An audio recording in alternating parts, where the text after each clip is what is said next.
Good evening, visitors. Welcome to the Australian War Memorial's last post ceremony. My name is Jenny Halpin, and joining us today from the Royal Australian Navy is Commander Mark Lee. This evening, we warmly welcome the delegation representing the Defence and Industry Study course. As always, we welcome the veterans who have served, those that are still serving, and the families that love and support them.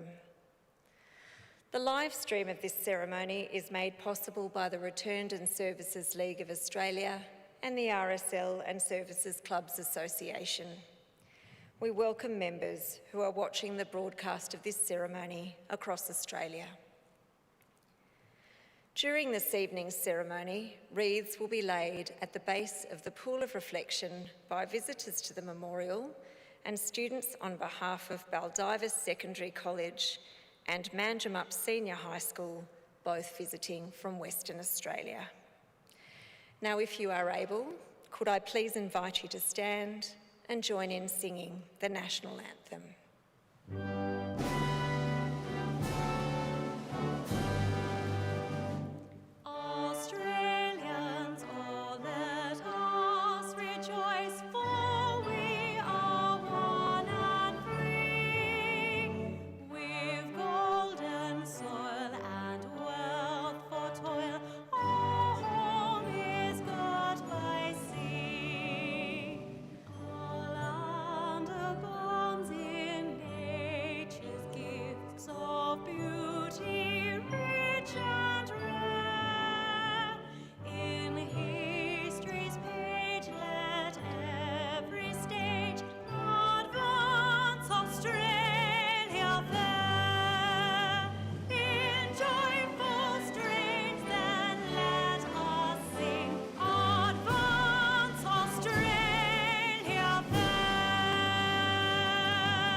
Students and those who require a seat, please be seated.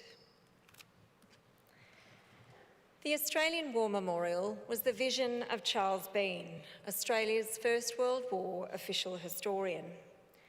Bean landed with the Australian troops on Gallipoli and stayed with them at the front through to the end of the war. The idea of this national memorial and museum came to him at Pozières, France, in the depths of the bloody fighting of 1916. Bean's idea was that this would be a place where families and friends could mourn loved ones buried in faraway places. It would also be a place that could help all Australians understand what these men and women had endured and what they had done for us. Bean's vision, to which we remain true, is best expressed as inscribed in the entrance to the memorial's galleries. Here is their spirit, in the heart of the land they loved, and here we guard the record which they themselves made. Tonight, we will read the story behind just one of those on the Roll of Honour, which lists the names of more than 103,000 men and women who have given their lives for us in war and on operations for more than a century. But first, we present a lament, Flowers of the Forest. Wreaths or floral tributes will now be laid at the base of the Pool of Reflection.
Today we remember and pay tribute to Private Ernest Henry Noy.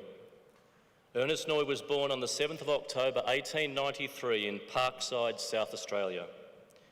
He was one of 10 children born to William John Noy, a pipe layer, and his wife Louisa. Ernest received his early education locally before going on to work as a labourer. On the 29th of June 1914, he married Violet Maud Coates in Adelaide, shortly before the outbreak of the First World War in August. Ernest Noy enlisted in the Australian Imperial Force on the 7th of September 1915. He was assigned to the 12th Reinforcements of the 16th Battalion with the rank of Private and embarked for active service from Adelaide on the 2nd of December on the troop ship Malwa. Ernest Noy reached Egypt after the failed Gallipoli campaign. In March 1916, he was transferred to the newly raised 48th Battalion and was joined by his younger brother Leslie, who had been serving with the 32nd Battalion. They separated when Ernest Noy embarked for the Western Front in June. He and his comrades were immediately sent north to the French and Belgian border. In August, Noy's unit was drawn into the fighting around the village of Pozières. Here, the 48th Battalion was tasked with defending ground captured during earlier attacks by the 2nd Division. His unit entered the front lines on the 5th of August 1916, coming under horrendous shelling and machine gun fire from enemy lines. It was what is believed to be the heaviest barrage ever experienced by Australian troops. During this period, Noy was hit by shrapnel, suffering wounds to his thigh. He was evacuated to England for treatment and remained in hospital for the rest of that year. Noy did not rejoin his unit until February 1917 and was reunited with his brother Leslie. Soon after, German forces began their strategic withdrawal to the fortified Hindenburg Line. Allied units eagerly followed this retreat, believing the war was perhaps finally drawing to a close. It was not long, however, until their withdrawal halted at the enemy's new front line near the French village of Bullecourt. Here, the Allies planned to mount an attack to break through German lines and capture the village. Noy's unit attacked on the morning of the 11th of April 1917, under cover from tanks rather than artillery. As the men jumped over the parapet, their tanks quickly proved ineffective and the attacking infantry were left exposed to murderous enemy fire. One of Noy's comrades described the attack in a letter home. "I tell you, it was hell let loose on that day. Our guns opened fire at 4 a.m. and the air seemed to be on fire with shells screeching over us. Of course, Fritz took a tumble that we were going to attack and opened fire in return, and it was awful. When we hopped out, the machine guns and rifles tore into us. Men were dropping all around, and when the officers saw the state of things, they ordered us to drop down, and what was left of us dropped into shell holes and kept low. My mate had a bullet right through his ribs, and another poor fellow who made an attempt to get back to the trenches was shot dead." Soon forced to retreat, Allied units suffered more than 3,000 casualties in one day. The battalion's commanding officer noted in the unit's war diary, "Had the tanks shown more pluck and initiative, I believe things would have been quite different. No words of mine can express the pride and admiration I feel for these brave men." Among the thousands of missing were Private Ernest Noy and his brother Leslie. The two brothers remained listed as missing in action for several months, much to the anxiety of family and friends. Their mother Louisa wrote to the Red Cross, "Have you had any news about my dear boys? We are so anxious about them and we've had no word from them as yet, not since the 10th of May. We are worrying about them day and night and would be so thankful if you can find out anything about them." For months, the Red Cross continued their inquiries about the Noy brothers, but were unable to obtain any certain information, concluding, "It can only be assumed that they fell unnoticed in the turmoil and confusion of the moment, and that their bodies were buried under the earth, either thrown up through subsequent shelling or later by the enemy." Ernest and Leslie Noy were never seen again and have no known resting place. Their bereft parents never recovered from their loss, Even in 1930, they sent a poem to the Adelaide Chronicle. Where are those dear boys we can never forget, who journeyed a while with us here? Though gone from 13 weary years, not dead to us who love them. They live within our lonely hearts and will forevermore. Private Ernest Noy was 23 years old. His name is listed on the roll of honour to my right among almost 62,000 Australians who died while serving in the First World War. A photograph of his name on the Villas Brettonneau Memorial is displayed today by the Pool of Reflection. This is but one of many stories of service and sacrifice told here at the Australian War Memorial.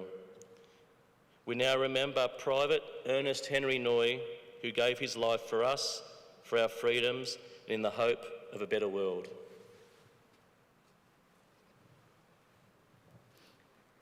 Please stand for the reading of the Ode and the sounding of the last post.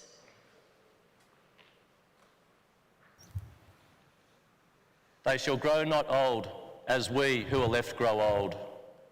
Age shall not weary them, nor the years condemn. At the going down of the sun, and in the morning, we will remember them. We will remember them.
Lest we forget.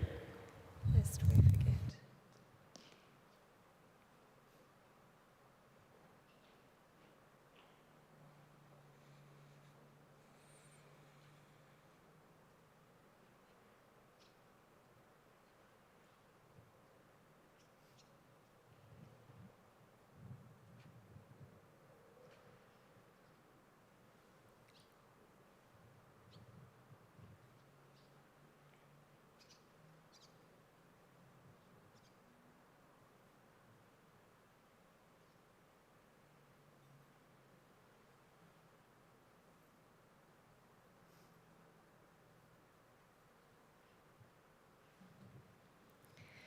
We leave you this evening with the words of the memorial's founder, Charles Bean.